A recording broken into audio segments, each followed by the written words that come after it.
Alright guys, we are back in the shop and today we're going to be doing some much needed mods on my Rx7 because as you guys can see right now, she's pretty basic. Now this thing has stayed pretty much stock body since the day I got it and it still looks great. The issue is that I personally am not a stock body guy, so this is a bit too basic for me. But that's all going to be changing today because today we're going to be installing my brand new Shine Auto carbon rear diffuser. Now I really kind of had a lot of trouble figuring out what I wanted this rear end to look like because if I was like 99% of FC owners, I would just buy a BN kit, throw it on, call it a day. But the only issue is those kits are fugly and make the rear end just look so chunky and disgusting and just gross. BN kits are horrible on any car you put them on. I don't care.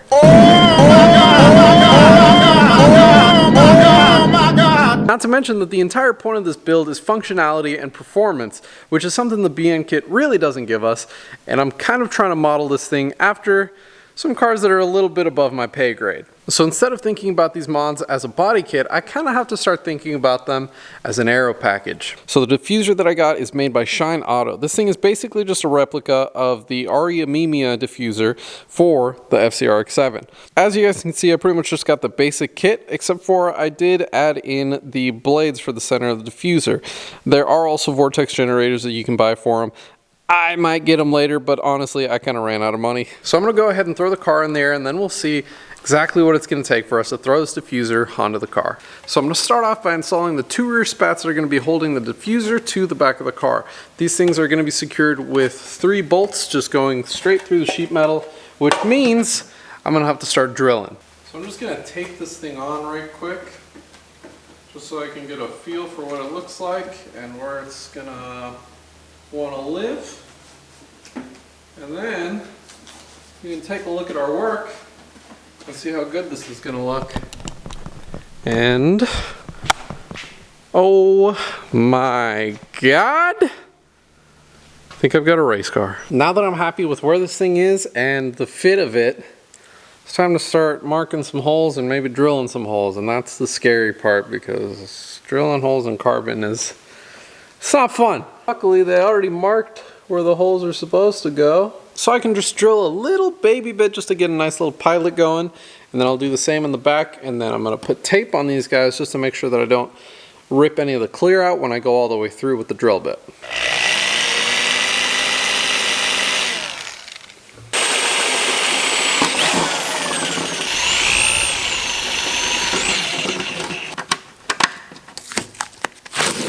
So I've got both of the spats installed on the car and I've got the rest of the diffuser being held up by my tripod right now. And oh my god, look at how good that looks. But it's getting a little bit late, so I'm gonna have to come back tomorrow to finish this thing.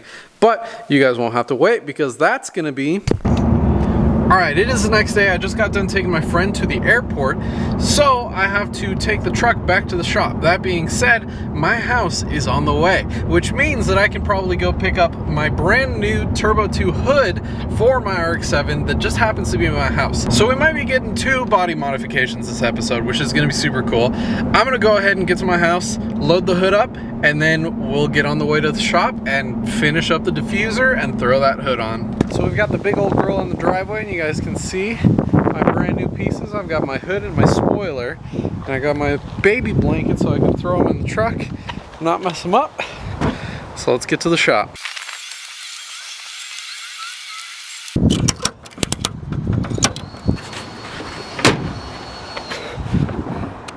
That ain't going anywhere. Is it weird that I feel dirty driving an American car? Just doesn't feel right.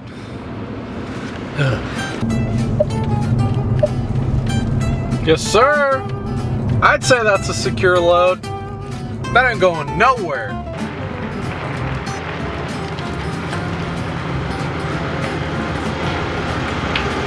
I don't know about you guys, but I am so stoked to finally get my hood on my car. This hood is honestly going to make this thing so aggressive because that is just too much just flat area that has nothing done with it. That's classy, guys. I'm so stoked to put this thing on. Let's get this thing out of the truck. So I got my hood out of the truck. Now it's time to throw it on the car. The only problem is that I'm the only person here. So putting a hood on a car is probably going to prove to be very difficult, but I think I'm going to get it done.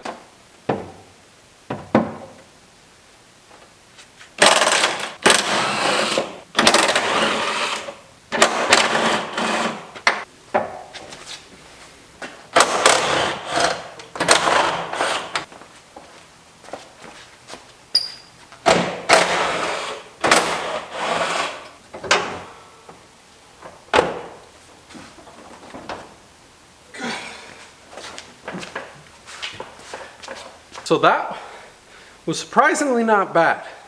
We'll see how going on goes.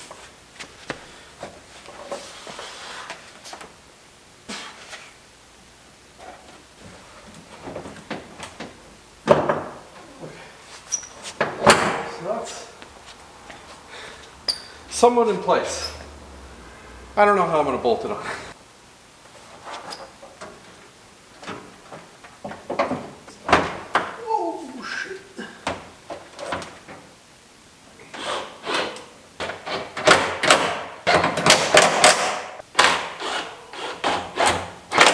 That was surprisingly not bad. Let's see how close I got.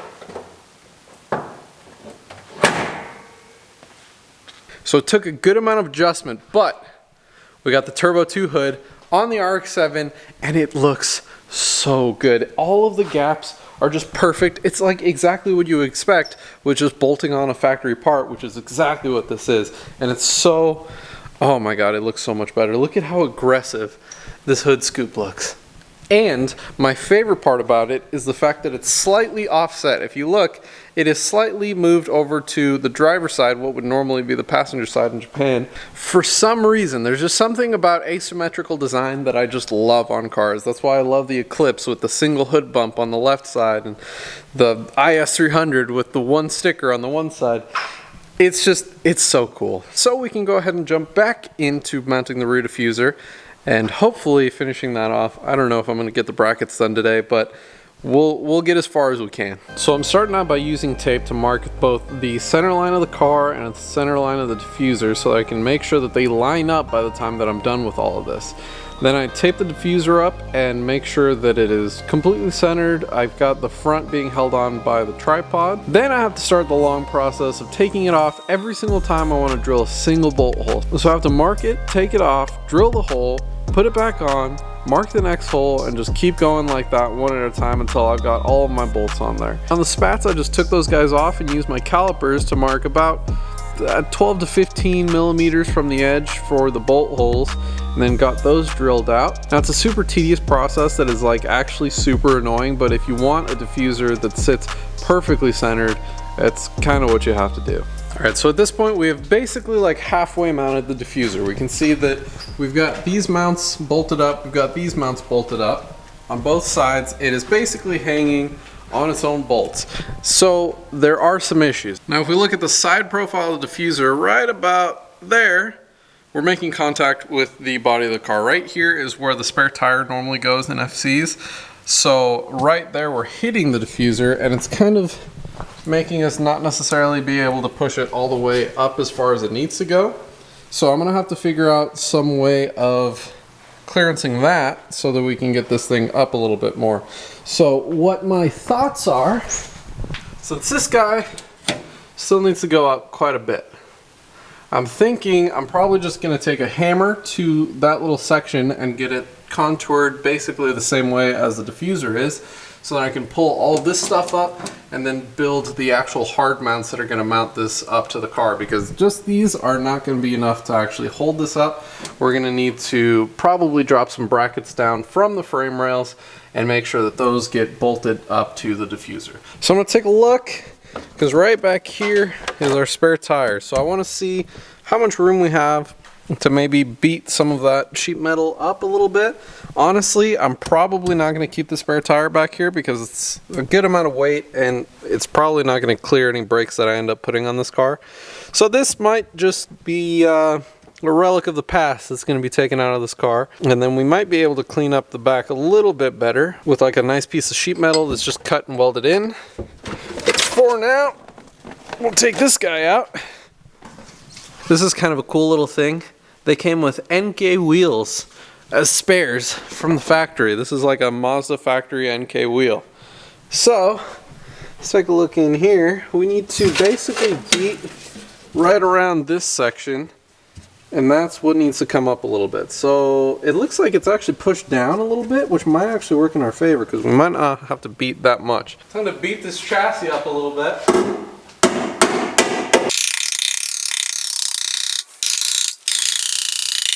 Don't worry, this is all going to get replaced by just a piece of sheet metal. I'm just going to probably cut this flat and then just weld a piece there. But for now, I just want to get this out of the way enough to throw the diffuser on there to make sure that everything fits and then I can get everything mounted. But I'll worry about getting this all taken care of later.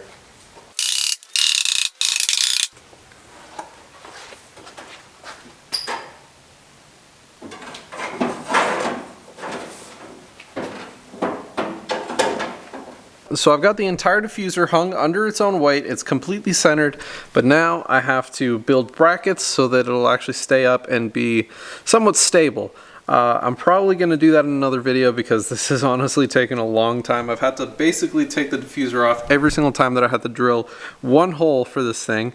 So it's taken a lot longer than it should have. But next time we work on this thing, we're going to be building those brackets to make sure that this thing stays nice and firm, because once this thing starts generating downforce, we're going to want to make sure that it's got some sturdy mounts on it, because these little carbon mounts are not going to be enough. So with that being said, I will see you guys next time. Thanks for watching.